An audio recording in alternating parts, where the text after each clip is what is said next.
City cable. యువత గుండెపోటుతో ఆకస్మిక మరణాల నివారణపై యువ జాగృతి ఆధ్వర్యంలో అవగాహన.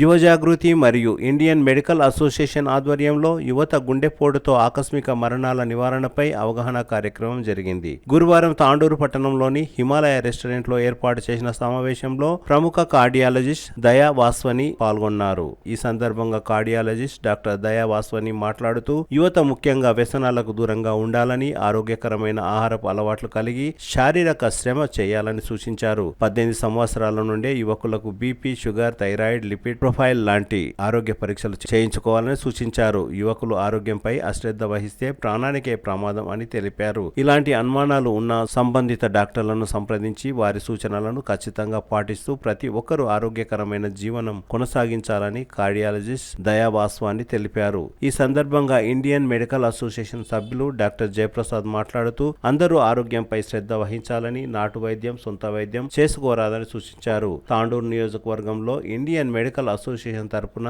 ఆరోగ్య అవగాహన క్యాంపులు చేపడతామని, తాండూరు ప్రజలకు ఎల్లప్పుడూ డాక్టర్లు అందుబాటులో ఉంటారని తెలిపారు. ఈ సందర్భంగా బీసీ సంఘం జాతీయ కార్యవర్గ సభ్యులు రాజ్ కుమార్ మాట్లాడుతూ ఇలాంటి అవగాహన కార్యక్రమాలు ప్రజలకు ఎంతో అవసరమని తెలిపారు. యువ జాగృతి అధ్యక్షులు ఫర్యాద రామకృష్ణ మాట్లాడుతూ యువకులు ఆకస్మికంగా మరణించడం చాలా బాధాకరం అని తెలిపారు. ఖచ్చితంగా వ్యసనాలకు యువకులు దూరంగా ఉంటూ ఆరోగ్య నియమాలను పాటిస్తూ ఆరోగ్యాన్ని కాపాడుకోవాలని తెలిపారు. భవిష్యత్తులో ఇలాంటి అవగాహన కార్యక్రమాలు చాలా నిర్వహిస్తామని తెలిపారు. ఈ కార్యక్రమంలో ఇండియన్ మెడికల్ అసోసియేషన్ సభ్యులు డాక్టర్ జయప్రసాద్, బీసీ సంఘం జాతీయ కార్యవర్గ సభ్యులు రాజ్ కుమార్, యువ జాగృతి అధ్యక్షులు ఫర్యాద రామకృష్ణతో పాటు సభ్యులు నరసింహ, శివ, నరేష్, వినోద్ తదితరులు పాల్గొన్నారు.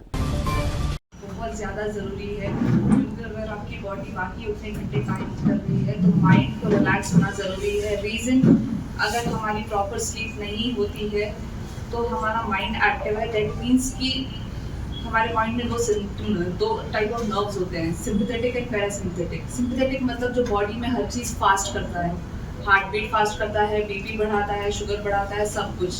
अगर हम नहीं सोते हैं तो सिंपैथेटिक सिस्टम हमेशा हाई रहता है, मतलब सब कुछ बहुत फास्ट चलता रहेगा, हार्ट को आराम नहीं आता, बीपी कम नहीं होता। इन सब चीज़ों की वजह से आप समझिए कि हार्ट पे एक कांस्टेंट स्ट्रेस है, इसलिए सोना भी एक बहुत ज़रूरी फैक्टर है। People who have BP and they don't sleep properly, उनका बीपी मेडिसिन के बाद भी इजीली कंट्रोल नहीं होता, उनको मल्टीपल दवाइयाँ देनी पड़ जाती हैं। But a person who is relaxed at mind, उनके लिए यूजुअली एक पिल भी काफ़ी हो जाता है। So all these factors are very important. और जब हम बात करते हैं लाइफस्टाइल की या फूड की, या जब मैं बोल रही हूँ आप फिजिकल एक्टिविटी कीजिए, because we have technically seen कि अगर लोग ये सब फॉलो करते हैं तो आपका बीपी बाय 10 यूनिट्स नीचे गिर जाता है। अगर आप ये सब फॉलो करते हैं तो विदाउट मेडिसिन ऑल्सो 10 यूनिट से नीचे गिर सकता है। इसलिए इम्पॉर्टेंट है, साइंटिफिकली प्रूवन है कि आप विदाउट मेडिसिन, स्पेशली यंग लोग, वर्कआउट कर सकते हैं if you have just starting BP. क्योंकि यही लोग हैं जो बीपी को इग्नोर करते हैं 140-90 पे, कुछ भी नहीं करते, later suddenly they will present one day at a BP of 200 और 180 लाइक दैट। वो ऐसी स्टेज है जहाँ, तो इसलिए जो ऑलरेडी 160 बीपी वाला पेशेंट होता है वो तो दवाई लेने के लिए मान जाता है। प्रॉब्लम ये पेशेंट्स में है जिनका BP just start. Also that they told me that apparently there have been a lot of young deaths, यहाँ पे यंग लोगों की डेथ हो रहे हैं हार्ट अटैक से। बट क्लियरली अगर आप उन सब के हिस्ट्रीज में पीछे जाएंगे तो आपको डेफिनेटली एक क्लियर रीज़न ज़रूर मिलेगा कि क्यों हुआ। सो what has happened, but one thing is बाकी पॉपुलेशन से सीख जरूर सकती है। एटलीस्ट आपको अब ये तो पता चल रहा है कि देयर इज़ अ नीड कि हमको कुछ तो बदलने की ज़रूरत है हमारे लाइफ स्टाइल्स में, या कुछ तो है that we are really doing wrong हमारे डेली लाइफ में। जो भी इवेंट्स हो रहे हैं, गो बैक, देखिए क्या हुआ, क्यों हुआ, और कुछ भी सिम्टम आ रहा है तो इग्नोर मत कीजिए। हार्ट का जो पेन होता है, इट्स नॉट लाइक कि वो सिर्फ लेफ्ट साइड ऑफ चेस्ट में होता है, नहीं, ऐसा नहीं है। हार्ट का पेन हमारे चिन से लेके हमारे स्टमक के बीच में, ये एरिया से ये एरिया के बीच में कहीं भी हो सकता है। हर पेशेंट एक अलग बात बोल के आता है। कोई पेशेंट सिर्फ गैस जैसा लग रहा है बोल के आता है, कोई पेशेंट सिर्फ लेफ्ट हाथ खिंचा रहा है बोलता है, कुछ पेशेंट बोलते हैं गले में बहुत जल रहा है, ऐसे बोलते हैं। बट ये आपको देखना है कि ये कब हो रहा है। कुछ पेशेंट्स को बहुत ही अचानक शुरू होता है, गैस नहीं था पेशेंट को पहले कभी, अभी अचानक से उसको बहुत ज़्यादा बर्निंग हो रही है, हमको जाना है, हमको दिखाना है। सिर्फ लेफ्ट आर्म खिंचा रहा है, पहले नहीं होता था ऐसे, जाके दिखाना है एक बार। एक ईसीजी तो मिनिमम करा लेनी है, because it will cost only 150 or 200 rupees maximum. कोई भी नई चीज़ हो रही है दिखाना है। सेकेंड चीज़, आप थोड़ा सा भी काम कर रहे हैं या चल रहे हैं, उस टाइम पे दिक्कत ज़्यादा हो रही है, क्योंकि हार्ट मसल एक्सर्शन पे हार्ट को भी ज़्यादा एक्सर्ट करना पड़ता है। तो जब एक्सर्शन हो रहा है, तो अगर ब्लॉकेज है तो आपका हार्ट उतनी ताकत नहीं है कि वो एक्सर्शन को मीट कर पाए। उस टाइम पे चेस्ट पेन या ब्रीदिंग इश्यूज ज़्यादा होते हैं। थर्ड कंप्लेंट, कुछ लोगों को चक्कर आ रहा है जैसा लगता है, पेन नहीं होता, और ये स्पेशली डायबिटिक्स में होता है, क्योंकि डायबिटिक पेशेंट्स की नर्व डैमेज होती है, उनको फुल ब्लोन पूरा ऐसा पेन महसूस नहीं होता, या तो गैस पेन, या तो चक्कर आ रहे थे, या तो गिर जाने वाला लग रहा था, ऐसे टाइप ऑफ कंप्लेंट्स होते हैं। ऐसा भी कुछ भी अचानक हो रहा है, you have to come get it check. Symptoms ignore नहीं करने हैं। एक चौथा सिम्टम होता है अपनी हार्ट बीटिंग बहुत फास्ट लगना। बैठे हैं, कुछ काम नहीं कर रहे, फिर भी हार्ट बीटिंग अचानक से फास्ट हो गई, अचानक से नॉर्मल हो गई। सडन आना, सडन जाना, ये दो चीज़ें हैं। और तीसरा, अगर साथ में स्वेटिंग हो रही है, ये एक और इम्पॉर्टेंट कंप्लेंट है। यूजुअली हार्ट पेन्स के साथ मैक्सिमम पेशेंट्स को स्वेटिंग्स होते हैं, क्योंकि वो हमारे नर्व रिलेटेड है। जब चेस्ट में इतना पेन हो रहा होता है, तो माइंड स्ट्रेस में होता है, स्वेटिंग्स आते हैं। ये सारे कॉमन सिम्टम्स हैं जो होते हैं, बट लोग इग्नोर करते हैं। कुछ पेशेंट्स को सिर्फ 10 मिनट होता है एंड वापस सेटल हो जाता है। बस 10 मिनट है इसलिए इग्नोर करते हैं, बट एक चेक कराना हमेशा बेटर है। जो लोग भी वेजिटेरियन हैं, वो ये क्लेम करते हैं कि वो वेजिटेरियन है तो उनका कोलेस्ट्रॉल हाई नहीं हो सकता। ऐसा कुछ भी नहीं है। नॉन वेजिटेरियन फूड में प्रोटीन कंटेंट ज़्यादा नहीं होता, हम उसको हाई ऑयल में बनाते हैं, इसलिए उसका कोलेस्ट्रॉल बढ़ जाता है। Otherwise chicken, fish, prawns, sea food, they are very high in proteins. Non vegetarian लोगों के लिए प्रोटीन खाना अच्छा है। Plus all these non vegetarian sources, they are very high in vitamin D and B12। तो इसलिए non veg food, whoever are non vegetarians, थोड़ा अपने डाइट में रखना है at least 3 times a week। Non vegetarian food खाना अच्छा होता है। मॉर्निंग में एग्स या तो फिर grilled chicken, grilled fish without extra oil ली जा सकती है, ब्राउन ब्रेड्स लिए जा सकते हैं। एंड आपको अपने दिन में एक टाइम बनाना है जहाँ पे आपने सिर्फ एक बोल फ्रूट खा रहे हैं आप, और एक टाइम बनाना है जब एक बोल सिर्फ सलाद खा रहे हैं। All kinds of fruits are mostly okay except for 4-5 types which are not okay for diabetic patients.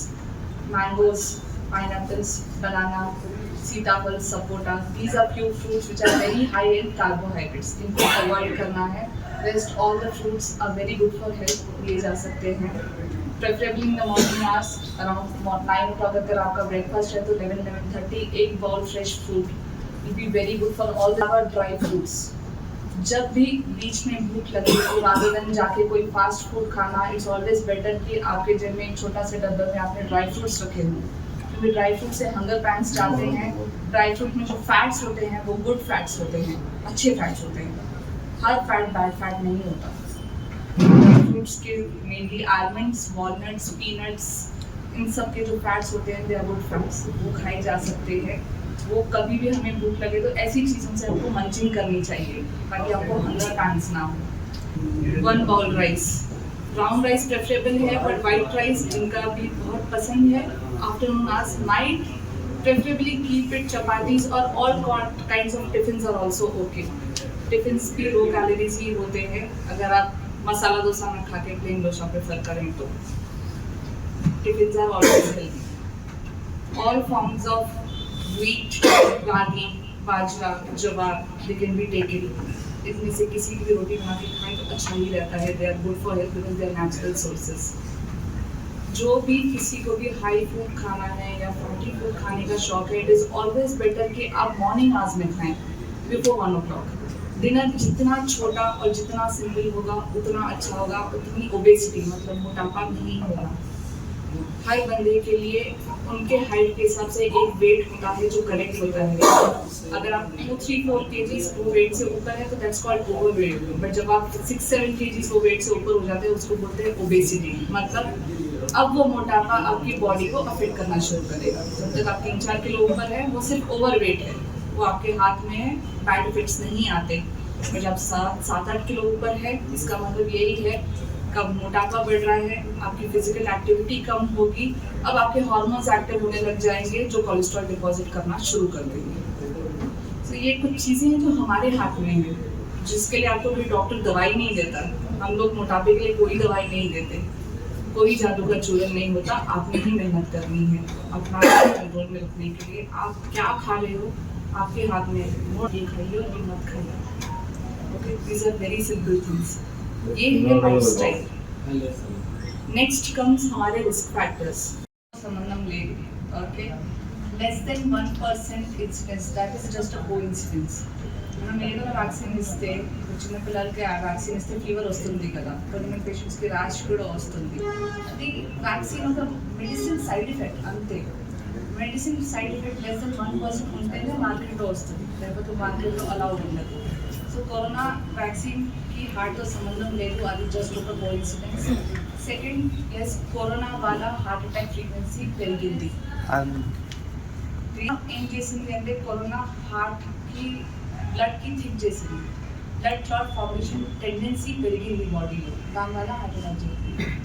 So that effect right now is little less compare to first 2 years after corona. ఇప్పుడు అంతా లేదు. అంటే corona వచ్చిన పేషెంట్లల్లో aged పేషెంట్లకు ఎక్కువ వచ్చే అవకాశాలు ఉన్నాయా, లేకుంటే ఇప్పుడు మధ్య వయస్సుల వాళ్ళకు కూడా వచ్చే అవకాశాలు ఉంటాయా మేడం? అప్పుడు కరోనా వచ్చిన తర్వాత కరోనా వచ్చినటువంటి పేషెంట్లకు ఫస్ట్ వేవ్ కరోనాలో ఎక్కువ ఏజ్ వచ్చిన వాళ్ళకి ఎక్కువ జరిగింది, స్పెషల్లీ అస్తమా పేషెంట్స్కి ఎక్కువ జరిగింది. అంటే ఏదైనా పేషెంట్ ఉంటే వాళ్ళకి వేరే డిసీజెస్ ఉంటే బాడీ ఇమ్యూనిటీ తక్కువ ఉన్న వాళ్ళకి జరిగింది. That is first corona. Second కరోనాలో యంగ్ పేషెంట్స్కి జరిగింది. రీజన్ ఏంటంటే by second corona wave virus మారిపోయింది, వైరస్ ట్రాన్స్ఫార్మ్ అయిపోయింది. సో సెకండ్ వేవ్లో అందుకే యంగ్ పేషెంట్స్కి ఎక్కువ జరిగింది, అందుకే యంగ్ పేషెంట్స్కి క్లాట్ ఫార్మేషన్ జరిగి హార్ట్ అటాక్ ఎక్కువ జరిగింది. ఫస్ట్ ఫేజ్లో అట్లా జరగలేదు. So it is just because of the transformation of the virus it self. Virus ఎక్కువ డేంజరస్గా అయిపోయింది by second wave. And first wave second వేవ్లో ఏం జరిగింది అంటే first wave and second wave కలిపేసి పేషెంట్స్కి 2 వైరస్ అటాక్ చేశారు ఒకేసారి, 2 వెరైటీ వైరస్ అటాక్ చేశారు, అందుకే ఎక్కువ డేంజరస్ అయిపోయింది. By that time fungal infections పెరిగిపోయింది, ఆక్సిజన్ సిలిండర్స్లో రిపీటెడ్ రీయూజ్ వల్ల ఫంగల్ ఇన్ఫెక్షన్స్ పెరిగిపోయినాయి. సో అందుకే డెత్ ఎక్కువ జరిగింది. బికాస్ హాస్పిటల్ ఎన్వైరన్మెంట్లోనే కరోనా ఉంది, you can't do anything about it. Hospital ఎన్వైరన్మెంట్లో కరోనా జరిగితే ఒక patient virus strain second patient కూడా వెళ్ళింది. एक्सरसाइज कर लेते हैं मिनिमम से मिनिमम 45 मिनट फॉर अ यंग पर्सन जिसको कोई भी फिजिकल डिसेबिलिटी नहीं है, उसने एक दिन में 45 मिनट एक्सरसाइज करना चाहिए.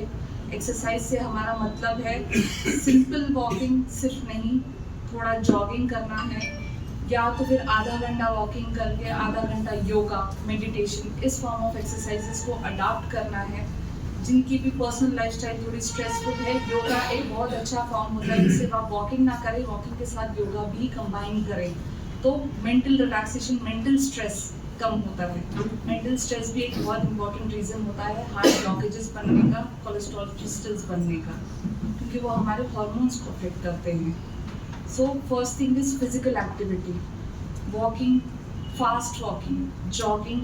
सेकेंड चीज़, घर में किसी के गार्डन है तो गार्डनिंग अपने आप में एक बहुत इंपॉर्टेंट फॉर्म ऑफ एक्सरसाइज है.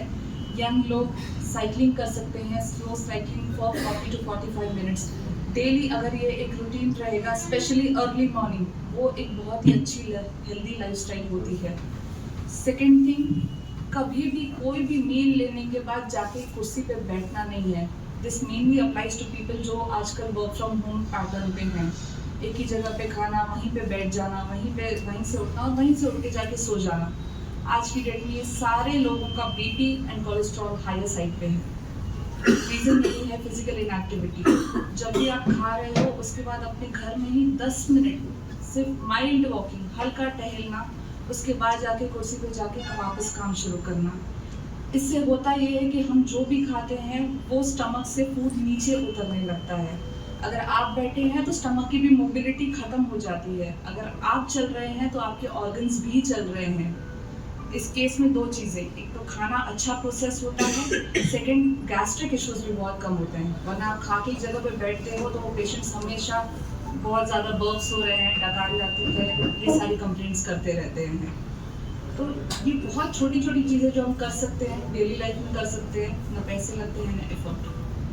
थर्ड चीज़, रात का खाना। रात के खाने और सोने के बीच में 2 से 2.5 घंटे का गैप होना चाहिए, क्योंकि जब भी आप रात में खाते हो उसके बाद आपकी बॉडी को कोई काम नहीं करना है, कोई कैलोरी एक्सपेंडिचर नहीं है, आपको सिर्फ जाके सोना है, जिसके लिए कैलोरीज की रिक्वायरमेंट नहीं होती है। तो इसलिए रात में लाइट मील लेना, 10 मिनट टहलना और 2 से 2.5 घंटे का अंतर लेना, क्योंकि वो 2 से 2.5 घंटे में आपका फूड नीचे जाके ऑलरेडी प्रोसेस होना स्टार्ट हो चुका होता है। वरना जब आपका फूड ऊपर ही रह जाता है, उससे ओबेसिटी मतलब मोटापा बहुत ज़्यादा बढ़ता है। मेन मोटापे का रीज़न यही होता है, जो रात में लोग हैवी मील्स लेते हैं और खाने के बाद यूजुअली सो जाते हैं, जो मोस्टली शॉपकीपर्स उस टाइप के लोगों में ज़्यादा होता है। ये फिजिकल एक्टिविटी की बात। सेकेंड, हमारे बैड हैबिट्स। स्मोकिंग अगर हम छोड़ते हैं ना, तो उसके बाद हमारी बॉडी को वापस नॉन स्मोकिंग लेवल पे जाने के लिए कम से कम 1 साल लगता है। इट्स नॉट लाइक आपने आज स्मोकिंग छोड़ी, जो पेशेंट्स आते हैं मैंने तो छोड़ दिया है, कितने दिन हुए, 7 दिन हुए, और वो सोचते हैं सब ठीक हो जाएगा। नहीं होता। आप 100% छोड़ने के बाद भी 1 साल मिनिमम लगेगा बॉडी को नॉन स्मोकिंग लेवल्स पे जाने के लिए। एंड वन मोर थिंग, वो 1 साल में जो आपका पहले डैमेज हो चुका है, वो डैमेज रिकरेक्ट नहीं होता, आने वाला डैमेज ही रोका जा सकता है। जो हो गया है वो हो गया है, वो वापस सेट नहीं हो सकता। जो चीज़ कम्प्लीटली डेड है वो नहीं रिवाइव हो सकती, जिसमें थोड़ी बहुत जान बची है वो बचाई जा सकती है। इसलिए स्मोकिंग छोड़ने के बाद आप 1 साल के बाद ये एक्सपेक्ट कर सकते हैं कि आपकी बॉडी में अब चेंजेस नहीं आएंगे, फर्दर चेंजेस नहीं आएंगे। स्मोकिंग 100% छोड़नी होती है। मैं सिर्फ 1 सिगरेट पीता हूँ एक दिन में, is not allowed. Zero tobacco. When it comes to alcohol, एक दिन में 60 ml अलाउड होता है, उससे ज़्यादा नहीं। अब तो 60 ml बॉडी को कोई मेजर डैमेज नहीं होता, बियॉन्ड 60 ml डैमेज होना स्टार्ट हो जाएगा। फीमेल्स के लिए ये लिमिट और कम है। फीमेल्स को 60 ml अल्कोहल नहीं चलेगा, क्योंकि उनका बॉडी टाइप अलग है, उनका लिवर का प्रोसेसिंग अलग है। अल्कोहल से मेनली होता क्या है, हार्ट अटैक से ज़्यादा अल्कोहल से होता ये है कि कोलेस्ट्रॉल डिपॉजिट्स बहुत बढ़ते हैं। तो अल्कोहल डायरेक्टली हिट नहीं करता, अल्कोहल इनडायरेक्टली हिट करता है, क्योंकि लिवर पे अफेक्ट करता है, तो हमारा कोलेस्ट्रॉल बॉडी से बर्न नहीं होता। इसकी वजह से वो डिपॉजिट होने लग जाता है बॉडी में। तो अल्कोहल लॉन्ग रन में इफेक्ट करेगा, स्मोकिंग शॉर्ट रन में इफेक्ट करती है ज़्यादा। अल्कोहल लॉन्ग रन है। एंड सेकेंड थिंग जो अल्कोहल से होता है, वो हार्ट पंपिंग को कमज़ोर करता है, without creating any blockages also. वो हार्ट के मसल पंपिंग को वीक करता है over a period of time. And एक बार वो हो गया, उसके बाद रिवर्सिबिलिटी के चांस 50%। उसके बाद अगर बंदा अल्कोहल छोड़ भी देता है, तो उसका हार्ट वापस नॉर्मल पंपिंग पे आएगा या नहीं आएगा, इसकी प्रोबेबिलिटी 50% है। सो आप इसको एक पार्ट पे लग भी समझ सकते हैं, तो उसका हार्ट मसल वापस नॉर्मल जाता है या नहीं। एंड छोड़ने के बाद भी मिनिमम 6 months तक no recovery is expected. Beyond 6 months, if that guy falls into that 50% lucky category, will recover, otherwise he won't. आपको जिंदगी भर उसके साथ जीना पड़ता है, with a high risk of having sudden death कभी। ये सेकेंड बात है। तीसरी बात इम्पॉर्टेंट होता है बीपी होना, शुगर होना, कोलेस्ट्रॉल होना। इन सब में प्रॉब्लम क्या है? डिनायल। आप मानते ही नहीं कि आपको बीपी है, आप मानते ही नहीं कि आपको शुगर है, और आपको दवाई की ज़रूरत भी है। आपको लगता है एक्स्ट्रा कॉस्ट बर्डन है, डॉक्टर ने बेफिजूल दे दिया है।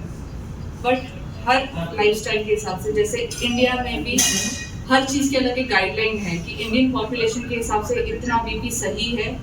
जो वेस्टर्न कंट्री से मैच नहीं खाता, उनके लिए 140 बीपी सही होगा। इंडियंस के लिए 140 बीपी सही नहीं है, क्योंकि हमारा वो बॉडी टाइप नहीं है। हमारा बॉडी टाइप अलग है उनसे। उनकी बॉडी का टॉलरेंस ज़्यादा है, हमारी बॉडी का उतना टॉलरेंस नहीं है, और ये नेचुरल है, किसी ने कुछ नहीं किया। इंडियंस में जब भी बीपी 140-90 के ऊपर जाए, इट नीड्स ट्रीटमेंट। और उसमें भी ये होता है कि अगर बंदा यंग है, फिजिकली एक्टिव है, तो हम 3 से 6 महीने का टाइम ले सकते हैं कि आप अपना लाइफस्टाइल सुधारिए। मेडिसिन बाद एक्सेप्ट कर लेना है कि मेडिसिन चाहिए, और अगर एक मेडिसिन से आपका हार्ट हेल्दी रह सकता है, तो एक medicine is a good deal, आपको ले लेनी चाहिए। Same happens with sugar also.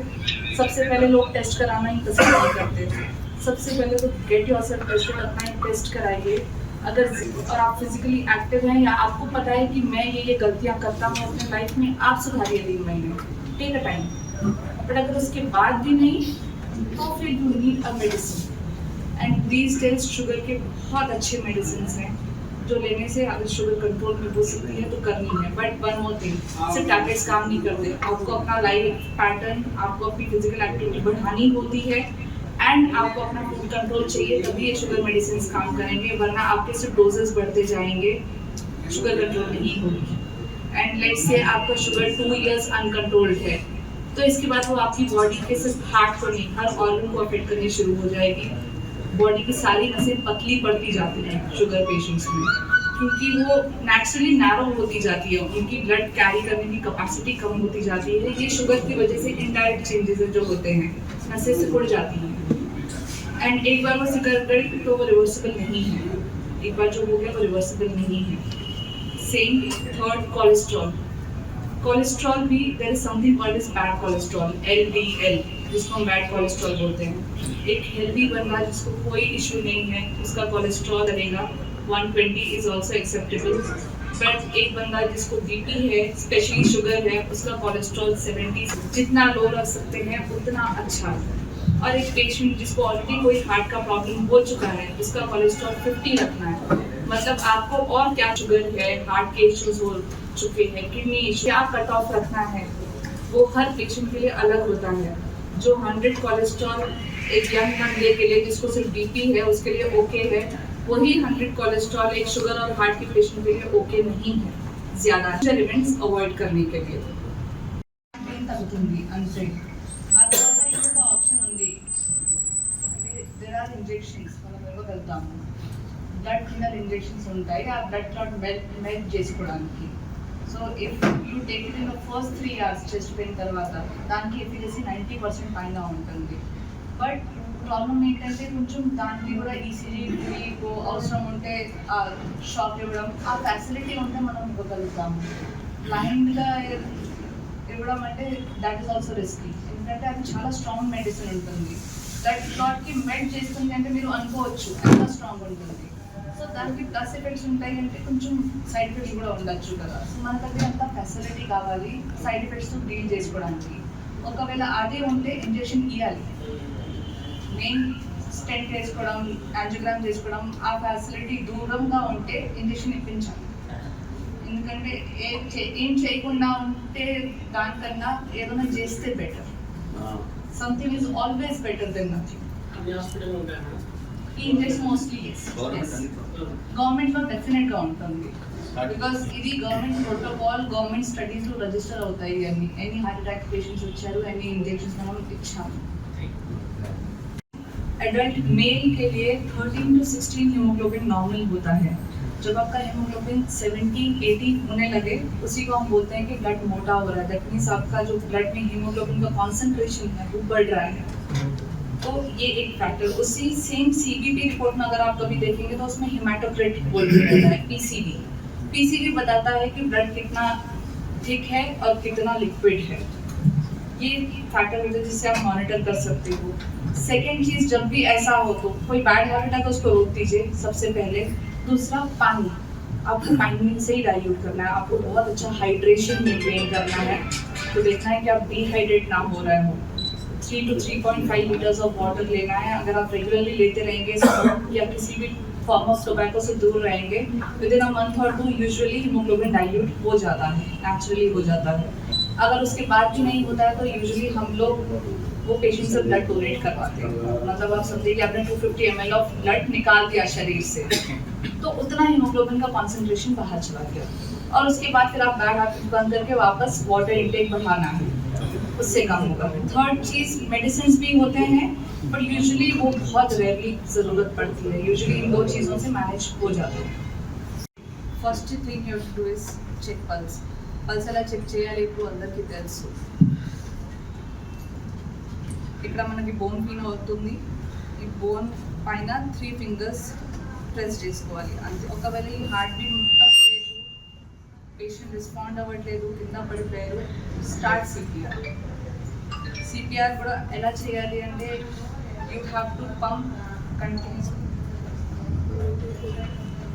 Patient ఛాతీ పైన ఈ హ్యాండ్ అట్లా పెట్టుకొని దానిపైన సెకండ్ హ్యాండ్ అట్లా ఫోల్డ్ చేసి ఇక్కడ నుంచి పంప్ చేసుకోవాలి. ఈ మొత్తం హ్యాండ్ ఛాతీ పైన ఉండదు. లోవర్ పాయింట్ దగ్గర ఈ పార్ట్ ఆఫ్ హ్యాండ్ లెఫ్ట్ హ్యాండ్తో రెస్ట్ చేసుకోవాలి. రైట్ హ్యాండ్ దానిపైన అట్లా ఫిక్స్ చేసి జస్ట్ ఈ పార్ట్కి పంప్ చేయాలి. 30 టైమ్స్ పంప్ చేయాలి. 2 టైమ్స్ మౌత్ బ్రీదింగ్ ఇవ్వాలి. మళ్ళీ 30 టైమ్స్ పంప్ చేసుకోవాలి. మళ్ళీ 2 టైమ్స్ మౌత్ బ్రీదింగ్ ఇవ్వాలి. ఈ 3 సైకిల్స్ చేసిన తర్వాత మళ్ళీ పల్స్ చెక్ చేసుకోవాలి, వస్తుందా కాదా, లేకపోతే మీరు రెస్పాన్స్ చూస్తున్నారా కాదా. Best way of checking pulse అయితే ఇక్కడ పల్స్ చేస్తుంది అంటే హార్ట్ పంపింగ్ స్టార్ట్ చేసింది.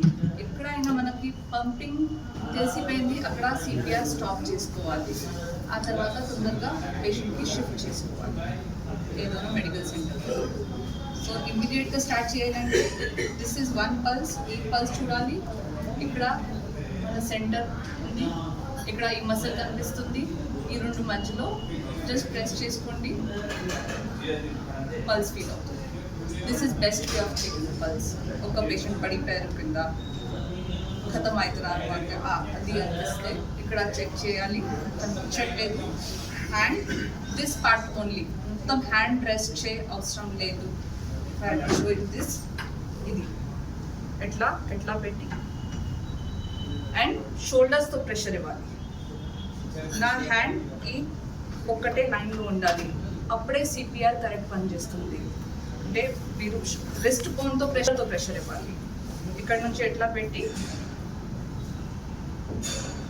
సో ఈ ఒక లైన్లో ఉంటే ఈ ఇక్కడ మీరు ప్రెషర్ అప్లై చేస్తే ఇక్కడనే ప్రెషర్ వెళ్తుంది. ఇక్కడ వెళ్ళకూడదు, ఈ రిస్ట్లో వెళ్ళకూడదు. ఎట్లా 30 టైమ్స్ కౌంట్ చేసుకోవాలి. మౌత్ ఓపెన్ చేసి మళ్ళీ 30 times that is CPR. Mainly పేషెంట్కి కొంచెం అనీజీ అనిపిస్తుంది, బాగా అనీజీ అనిపిస్తుంది. Means something is going wrong feeling ఉంటుంది. కొంచెం స్వెట్టింగ్ స్టార్ట్ అవుతుంది, కొంచెం కలుతుంది, or I don't want to do anything ఆ ఫీలింగ్ ఉంటుంది. It's just that mild symptoms ఉంటాయి కాబట్టి ఇగ్నోర్ చేస్తారు. Definitely it won't be sudden pain. ఏదైనా వార్నింగ్ సైన్ ఉంటుంది, కొంచెం వామిటింగ్ లాగా సెన్సేషన్ రావడం, లేకపోతే నాకు ఏం బాగానే అనిపించట్లేదు, I don't want to do anything, వెళ్ళి ఒక చైర్లో కూర్చుంటారు, ఇట్లా ఏదైనా ఉంటుంది definitely. Now because those patients are not there, you can't ask. But ఎవరైనా పేషెంట్కి జరిగితే if you go back and ask them, they will tell you కొంచెం స్టార్ట్ అయింది కానీ 4 o'clock నుంచి కొంచెం బాగా అనిపించలేదు చెప్తారు. लोग आके बोलते हैं मैं तो इतना ही अन्नम खाता हूँ, मैं एक ही चपाती खाता हूँ. बट हम लोग जो खाते हैं वो वाइट राइस है, दैट्स प्योर स्टार्च, पूरे तरीके से वो स्टार्च है, सिर्फ कार्बोहाइड्रेट्स है. उसके अलावा उसमें 2-3 टाइप्स ऑफ विटामिन बी होता है. उसके अलावा हम और कुछ नहीं करते. This is not the right way of eating. और लोग ब्रेकफास्ट स्किप करते हैं, डायरेक्टली आफ्टरनून लंच खाना है, सुबह का नाश्ता खाना है, बट उसमें प्रोटीन रखना है. प्रोटीन का मतलब होता है एग्स जो नॉन वेजिटेरियन है. बहुत ही इंपॉर्टेंट और बहुत जनरल टॉपिक के बारे में बात करने वाले हैं, हार्ट हेल्थ. हार्ट हेल्थ जो सालों से हमारे अंदर एक बिलीफ था कि ये एक ऐसी डिजीज है जो अमीरों को होती है, गरीबों को उतनी नहीं होती, गरीबों में तो इन्फेक्शन ज़्यादा होते हैं. एक दूसरा बिलीफ होता था कि ये तो बड़ी उम्र वाले लोगों की प्रॉब्लम है, छोटे उम्र में नहीं हो सकती. बट एज लाइफ चेंज हो रही है, जनरेशन्स चेंज हो रहे हैं, हमारे हैबिट्स चेंज हो रहे हैं और हम जैसी ज़िंदगी जीते हैं वो चेंज हो रही है, तो ये सारे डिजीजेस के पैटर्न्स भी चेंज हो रहे हैं. जो अर्लीस्ट हार्ट प्रॉब्लम्स हम लोग देखते हैं आज की डेट में वो शुरू हो जाती है 15 साल की उम्र से. तो जब हम बोलते हैं कि बच्चों को टेस्ट करने की तो क्या ही ज़रूरत है, ऐसा कुछ भी नहीं है. आज की डेट में कोई भी हार्ट प्रॉब्लम कहीं पे भी शुरू होती है. और जब हम हार्ट प्रॉब्लम की बात कर रहे हैं तो क्या हम सिर्फ हार्ट अटैक की बात कर रहे हैं? नहीं. हार्ट मतलब सिर्फ हार्ट अटैक नहीं होता. हार्ट अटैक एक ऐसी चीज़ ज़रूर है जो जिसकी वजह से मैक्सिमम डेथ्स हो रहे हैं, पर सिर्फ हार्ट अटैक नहीं है. उसके अलावा एक और इशू रहता है हार्ट बीटिंग का, कि हार्ट बीटिंग अगर रेगुलर नहीं हो तो उसकी वजह से भी डेथ के चांसेस होते हैं, जो बच्चों में ज़्यादा होते हैं. और एक और चीज़, क्योंकि अभी मेडिकल साइंस बहुत आगे बढ़ रही है, पहले बहुत सारी बीमारियां थी जो हमें नहीं पता चलती थी, अब अगर हम अर्ली टेस्टिंग करें तो वो बीमारियां छोटी उम्र में ही पेरेंट्स में बच्चों के जन्म से ही वो बीमारियां पता करना शुरू करते हैं। तो इसीलिए ही अगर आप देख रहे हैं तो नवजात बच्चों को भी डिस्चार्ज से पहले यूजुअली एक टूडी को स्कैन करके घर भेजाया जाता है। उसका कारण सिर्फ एक ही है कि कुछ भी हो तो अभी पता चल जाए और हमको पता चले कि इस बच्चे को कितना फॉलो करना है, कहाँ तक देखना है। सबसे पहले हार्ट अटैक की ही बात करते हैं। क्यों? क्योंकि ऑलमोस्ट इंडिया में 10 लाख डेथ्स होते हैं every year only because of heart attack. पहले बड़ी उम्र में होते थे, अब छोटी उम्र से शुरू हो गए हैं। 18 साल के, 20 साल के, 25 साल के, ये सारे एज ग्रुप्स है जो आजकल हम बहुत रेगुलरली देखते हैं कि ये पेशेंट्स हार्ट अटैक से आते हैं। और इनमें से बहुत सारे पेशेंट जब तक हॉस्पिटल पहुंचते हैं तो उतना टाइम भी नहीं देते कि हम लोग ट्रीट कर पाएँ। रीजंस, पहले हमारा बुरा लाइफस्टाइल। पहले के जो लोग थे वो खेती बाड़ी करते थे, कामकाज ज़्यादा करते थे। आजकल का जो लाइफस्टाइल है वो एक जगह पे बैठे रहना, कुछ भी फिजिकल एक्टिविटी नहीं होना, वहीं पे खाना, वहीं पे सो जाना, और खाने और सोने के बीच में कोई अंतर नहीं रहता। और हमारा खाना, हम क्या खाते हैं, पहले हम जो खुद ही उगाते थे वही खाया करते थे, इसलिए बहुत लेट प्रेजेंटेशंस हुआ करते थे। आज की डेट में फास्ट फूड का मतलब सिर्फ ऑयल नहीं होता, फास्ट फूड का मतलब होता है सॉल्ट कंटेंट। हम बहुत ज़्यादा सॉल्ट खा रहे हैं आज की डेट में। एंड सेकेंड, हम जो ऑयल्स खा रहे हैं वो बहुत ही रीयूज्ड ऑयल है। वो सेम ऑयल 5 बार 5 अलग लोगों के लिए खाना बनाने के लिए इस्तेमाल किया जा रहा है क्योंकि हम आउटसाइड फूड खा रहे हैं। ये रीजंस हैं। दूसरा रीज़न जो एक इम्पॉर्टेंट रीज़न है कि कुछ होता है तो हम लोग इग्नोर बहुत ज़्यादा करते हैं आज की डेट में। अरे मैं बाहर खा के आया, सिर्फ गैस ही हुआ होगा, उससे ज़्यादा तो कुछ नहीं होगा, मेरे उम्र में थोड़ा ही ना कुछ हो जाएगा। ये प्रॉब्लम्स हैं कि हम एक्सेप्ट ही नहीं करते कि मुझे कुछ हो रहा है और मुझे जाके एक बार दिखा दे, 1 घंटा खराब होगा। और शायद इसकी वजह से लोग प्रॉब्लम स्टार्ट होने के बाद reach hospital at the right time. ये इश्यूज है जो हो रहे हैं। स्टेज से हम लोग सिर्फ MBBS को पढ़ाई की तरह लेते हैं और जो कॉलेज से बच जाता है टाइम उसको हम एंजॉयमेंट की तरह लेते हैं। वो फेज में उनको उतनी अंडरस्टैंडिंग नहीं होती। ये अंडरस्टैंडिंग कब आती है? जब हम पेशेंट्स देखते हैं। And this I am telling from my personal experience. हम सीरियस तब होते हैं जब हम पेशेंट्स देखना शुरू करते हैं, हम हमारे सामने पेशेंट के डिजीजेज और उनकी हालत देखना शुरू करते हैं। अनलेस एंड अनटिल हम फिजिकली हॉस्पिटल में काम करना नहीं शुरू करते, MBBS फेज सिर्फ पढ़ाई है। जैसे इंजीनियरिंग स्टूडेंट उसको पढ़ाई की तरह लेता है, तब तक वो सिर्फ पढ़ाई की। एंड यंग एडल्ट्स में एक और रीज़न है, something called as congenital heart diseases. मतलब कुछ हार्ट की बीमारियां जो हमको जन्म से आई है, जेनेटिक्स से आई है। सो उन पेशेंट्स में unless and until before death आपके पास एक ECG नहीं है या आपने उसका टूडी को नहीं देखा है, अभी हम यंग पेशेंट्स की बात करते हैं या छोटे बच्चों की बात करते हैं, वो मोस्टली बर्थ इश्यूज होते हैं। किसी को कोई भी खून नहीं जा रहा है, जो चेस्ट पेन होता है उसका मतलब ये होता है कि उतना हार्ट का हिस्सा मर रहा है। It is not getting any oxygen, it is not getting any blood supply, और वो हिस्सा बिल्कुल ही काम नहीं कर पा रहा है। इसलिए जब तक हार्ट अटैक, वो पेन है, मतलब उतनी अभी उसमें जान है, तो वो पेन में ही अगर आप हॉस्पिटल चले जाते हैं और वो पेन में ही अगर हम ब्लॉकेज को खोलने के लिए कुछ करते हैं, वो टाइम है जब आपके हार्ट को कम से कम नुकसान पहुंचेगा और ज़्यादा से ज़्यादा फ़ायदा। जब भी हम बोलते हैं कि हार्ट अटैक के बाद आप जितना जल्दी हॉस्पिटल गए उतना अच्छा, उसका रीज़न यही है कि उतना जल्दी आप वो हार्ट मसल को फिर से खून पहुंचा सकते हो, तो डैमेज कम से कम होगा। आपने जितने घंटे डिले किया उतना ज़्यादा डैमेज, और 12 घंटे के बाद तो मोर देन 50% डैमेज। उसके बाद अगर हम नस खोलते भी हैं तो हम कितनी रिकवरी एक्सपेक्ट कर सकते हैं, नहीं बता सकते, कोई गारंटी नहीं है। हर पेशेंट का हार्ट अलग तरीके से रिस्पॉन्ड करता है, हर पेशेंट का शरीर इक्वली रिस्पॉन्ड नहीं करता। बेस्ट यही है, सिम्टम्स आइडेंटिफाई कीजिए, कुछ भी हो रहा है जाके दिखाइए, ज़्यादा से ज़्यादा नॉर्मल आएगा, एटलीस्ट आपको एक सिक्योरिटी रहेगी कि नेक्स्ट क्या करना है। एंड खोल दिए, उसके बाद भी लाइफ आपकी अदरवाइज नॉर्मल रहती है, बट प्रिकॉशंस बहुत इंपॉर्टेंट स्टेज है। यहाँ पे एक बार अब चीज़ हो गई, ये सेकेंडरी प्रिकॉशन। उससे पहले क्या करना है, that is called as primary precaution. Primary precaution मतलब हार्ट अटैक की परिस्थिति नहीं आई उससे पहले हम लोग क्या क्या कर सकते हैं। सबसे पहले बात करते हैं हमारे रूटीन लाइफस्टाइल। हम उनकी नसों में ब्लॉकेज होता है तब हार्ट अटैक होता है। अब ये ब्लॉकेज बनता कैसे है? शुरुआत होती है छोटे छोटे कोलेस्ट्रॉल डिपॉजिट से। छोटे छोटे कोलेस्ट्रॉल डिपॉजिट बनते हैं 10%, 20%, और ये एक दिन में नहीं बनते, कुछ महीनों में, और जो हम बड़ी उम्र वालों को देखते हैं वो कुछ सालों में धीरे धीरे बनते हैं। इसलिए ये कोलेस्ट्रॉल डिपॉजिट जब से बनना शुरू होता है तब से हार्ट अटैक शुरू नहीं होता, क्योंकि वो 10%, 20% ब्लॉकेज है तो 80% जगह भी है खून जाने के लिए। इसलिए पेशेंट सडनली नहीं आता कभी। पेशेंट सडनली कब आएगा? जब वो कोलेस्ट्रॉल के ऊपर फ्रेश ब्लड क्लॉट, मतलब खून का गड्ढा जाके बैठ जाएगा, तब नस पूरी बंद होती है, 90 to 100% बंद होती है, तभी पेशेंट हार्ट अटैक लेके आता है, अचानक से चेस्ट पेन लेके आता है। बट अदर देन दैट ये पेशेंट्स के पास टेक्निकली बहुत टाइम होता है जाके चेकअप कराने का।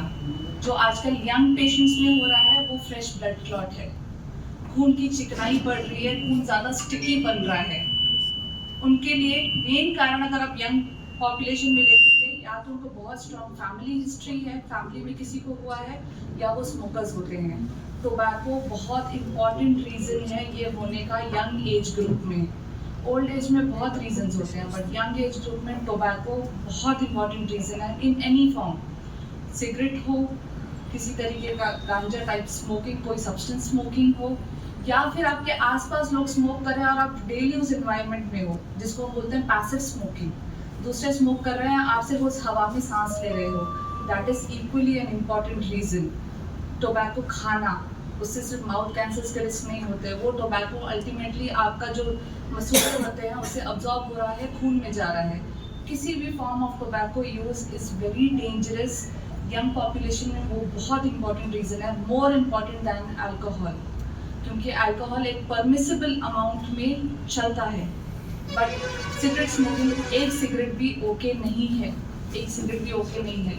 क्यों नहीं है? क्योंकि वो ब्लड को बहुत ज़्यादा थिक बना देती है, स्टिकी बना देती है। और इन स्मोकर्स का हीमोग्लोबिन, मतलब खून की मात्रा बॉडी में भी ज़्यादा रहती है।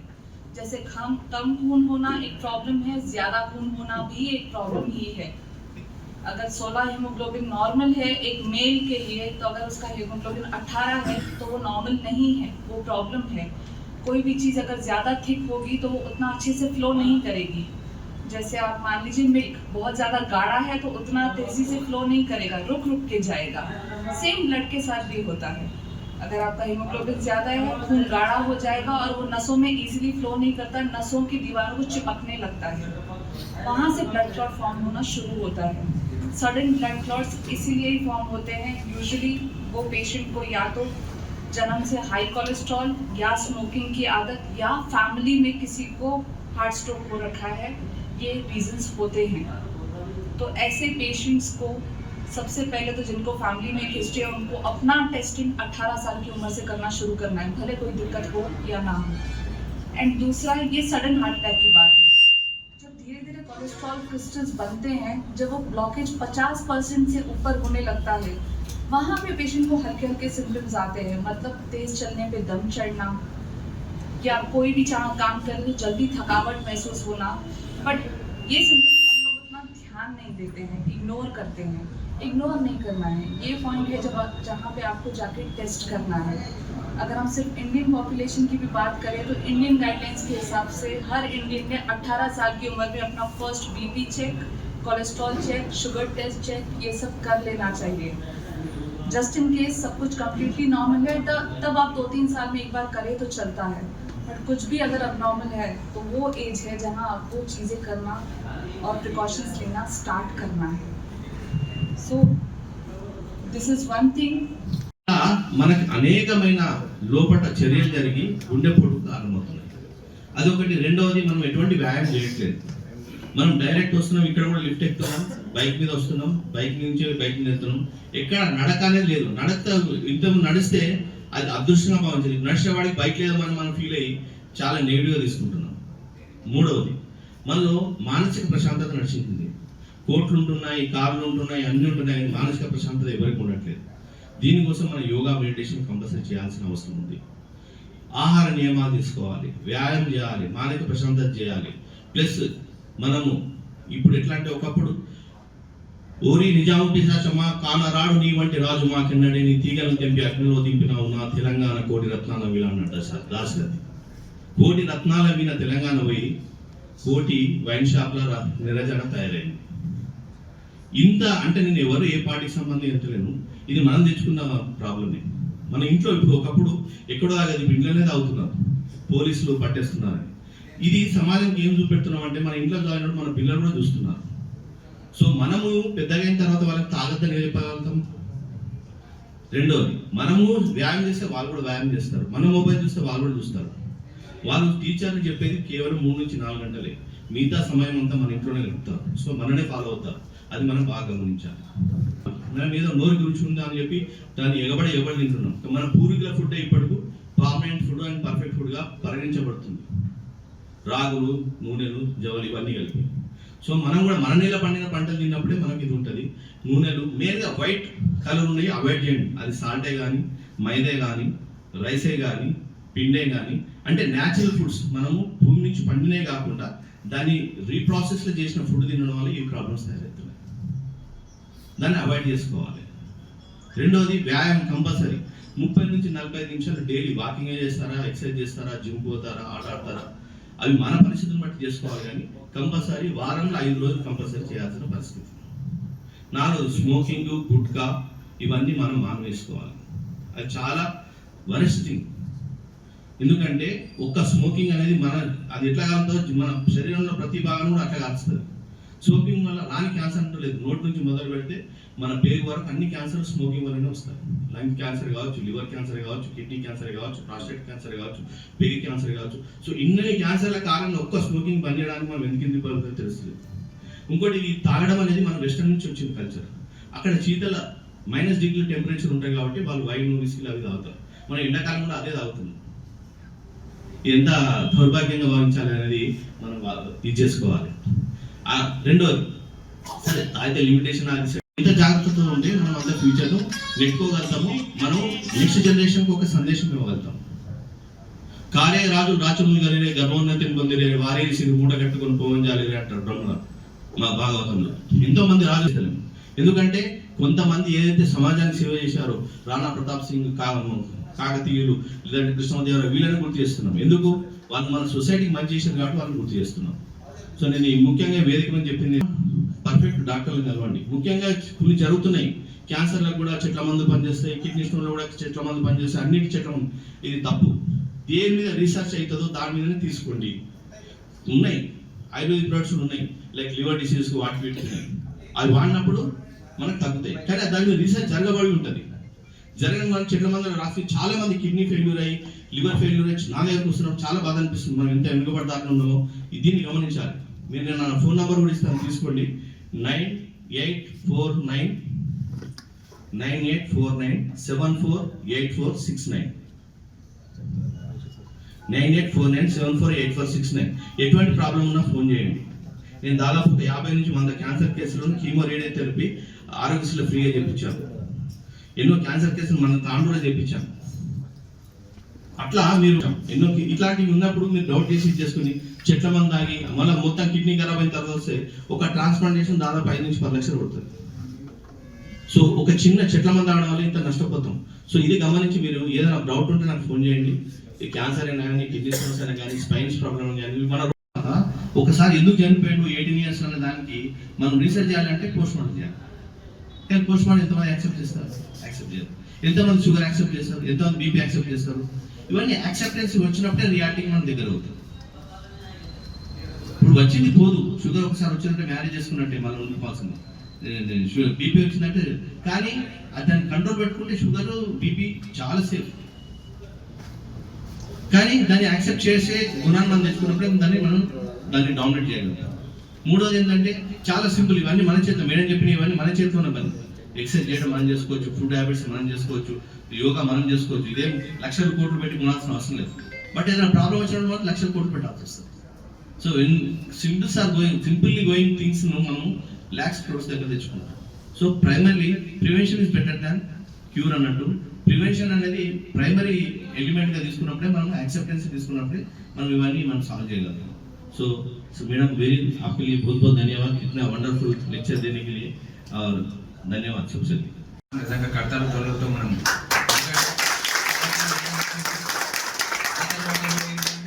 అన్ని డౌట్స్ కూడా క్లియర్ క్లియర్ చేసారు మేడం వాస్తవం. అంటే మనకి ఎందుకు ఈ ప్రోగ్రామ్ మనం పెట్టినామంటే చాలా మంది చాలా డౌట్ ఉండొచ్చు ఎందుకు పెడుతున్నాం సార్.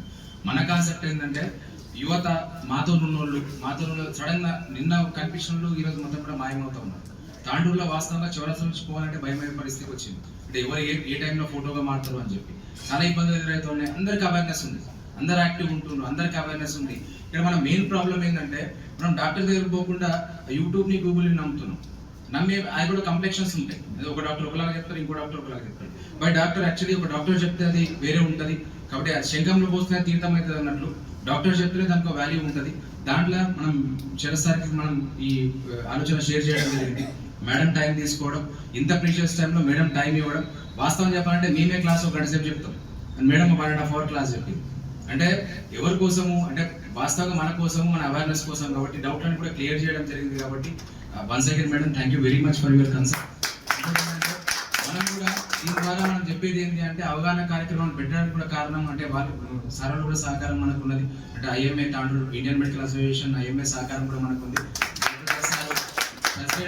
నెక్స్ట్ కూడా ఒకటి రిక్వెస్ట్ చేస్తున్నాం సార్ మీ ముందు, ఎందుకంటే అందరం కూడా చెప్తా ఉన్నాం తాండూరులో వాస్తవంగా ఇంత పెద్ద ఊరు, సెకండ్ దుబాయ్, అందరి దగ్గర పైసలు ఉన్నాయి, అందుకని ప్రాణాలు మాత్రం మిగులుతున్నాయి. కాబట్టి మీరు ఏం చేస్తారు, ప్రైవేట్ గవర్నమెంట్ మన తాండూరులో దరిద్రం ఏంటంటే ఏమైతున్నాయంటే దొరకలేవు. చాలా ప్రయత్నం చేసినాం, ఆ కేబుల్ దొరకకపోతే మేడంకి తాండూరు తరఫున కూడా ధన్యవాదాలు చెప్తా ఉన్నాం. భవిష్యత్తులో అంటే ఇప్పుడు ఆమె చెప్పిన సజెషన్స్ పాటిస్తేనే ఆమెకు మనం నిజంగా థ్యాంక్ యూ చెప్పినట్టు అవుతుంది. కాబట్టి సార్ కూడా నిజంగా కూడా భవిష్యత్తులో మీకు ఐఎంఏ ప్రెసిడెంట్ మా తాండూరు వెనుక ఉండని మనం చెప్పనీకి, ఎందుకంటే మీరు భవిష్యత్తులో ప్రోగ్రామ్ తీసుకోండి సార్. ఏమున్నా కూడా అంటే వాస్తవంగా ఏమైతుందంటే ఒక డాక్టర్ దేవుళ్ళలాగా అనుకుంటాం. రాత్రి ఏ ఆపద వచ్చినా ఒక డాక్టర్ ఫోన్ లేకపోతే జాలు మనం అనుకుంటాం. కాబట్టి అదొకటి మీరు చూడండి.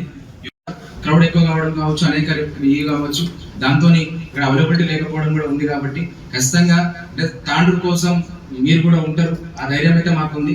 భవిష్యత్తులో కూడా ఇంకా ఈ అవగాహన కార్యక్రమాలు మీరు చేపట్టారు, లేదా మేము చేపడితే మీరు సహకారం చేయండి. మీరే కావచ్చు, లేకపోతే సంఘాలు కావచ్చు, రాజన్న కావచ్చు, ఇంకా అందరూ కూడా. ఎందుకంటే ఇక్కడ ఉన్నది మన కోసం మనం చేసుకుంటున్నాం. ఒక ఆరోగ్య తాండూరు నిర్మించుకోవడానికి ఇప్పుడు ఎట్లుంది పరిస్థితి అంటే కల్తీ ఆహారం, కలుషిత వాతావరణం ఉంది, మెంటల్ టెన్షన్స్. వాస్తవంగా మెంటల్ టెన్షన్స్ చాలా లైట్ గా మనం తీసుకుంటాం. We are taking very light mental tensions. అంటే ఇంకా ఎట్లుంటుండే అంటే ఎవరికైనా ప్రాబ్లం వస్తే వీళ్ళకి చెప్తుంది, షేర్ చేసుకుంటుంది, ఆ బాధ తగ్గుతుండే. ఇప్పుడు మనకు భయం ఏమైందంటే పక్కన చెప్తే మనం ఏడ చుట్టాలని చూస్తావు, పక్కన చెప్తే ఏడ బాధ అనిపిస్తున్న పరిస్థితుల్లో ఇప్పుడు మనం షేర్ చేసుకుంటుంది.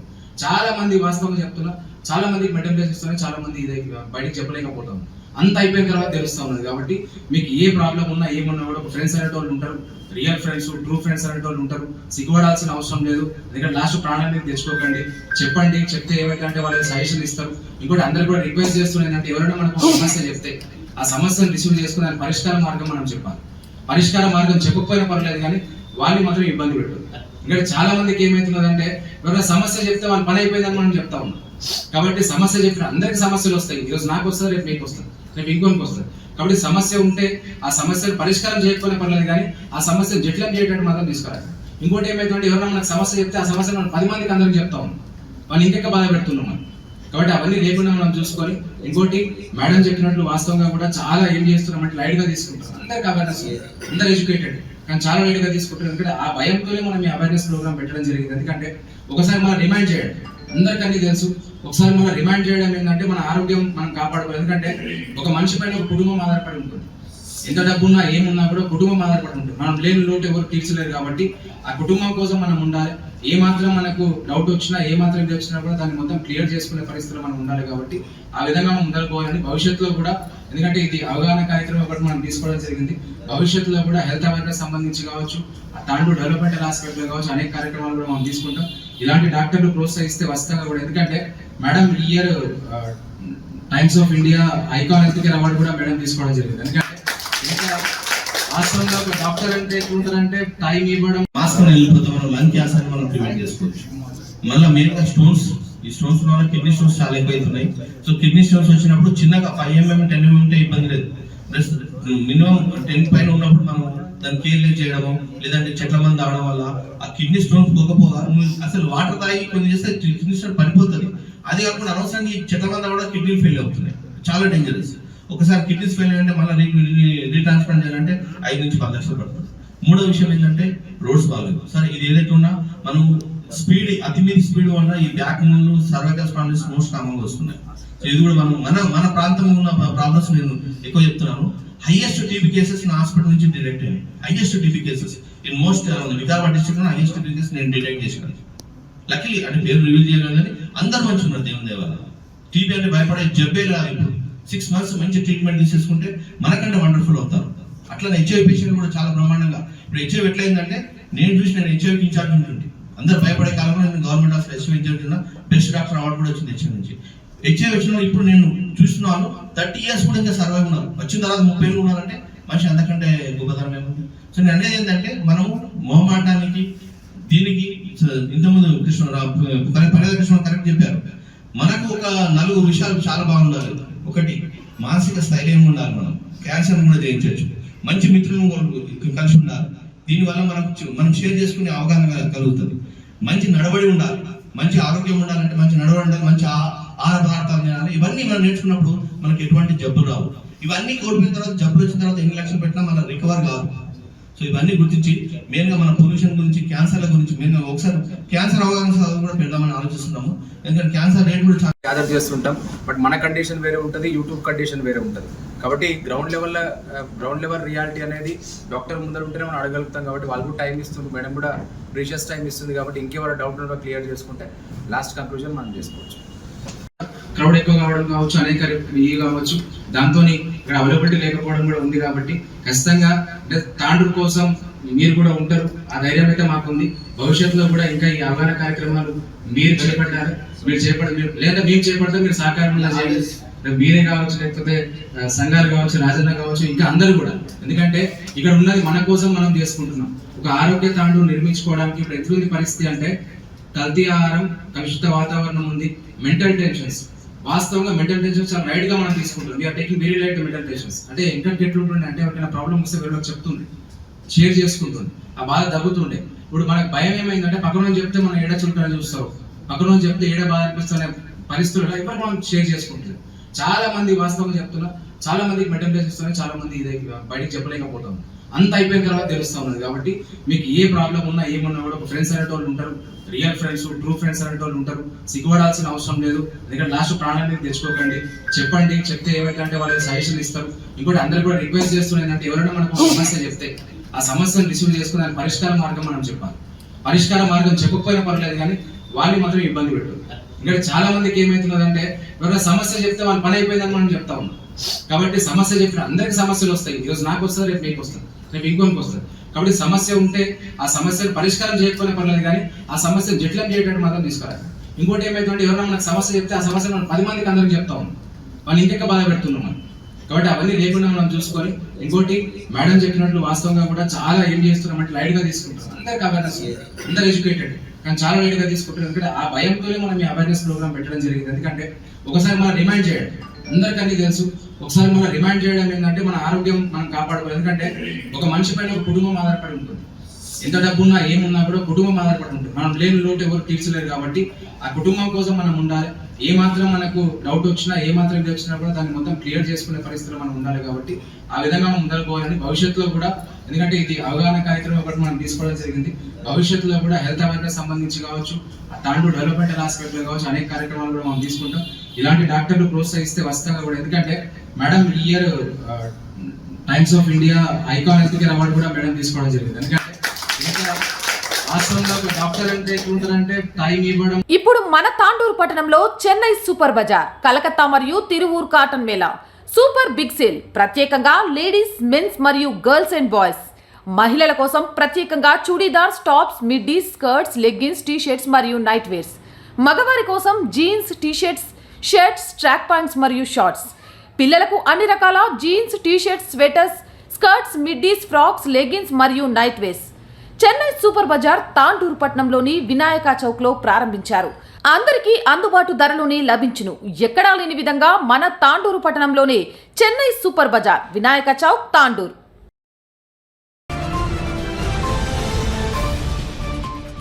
CT Cable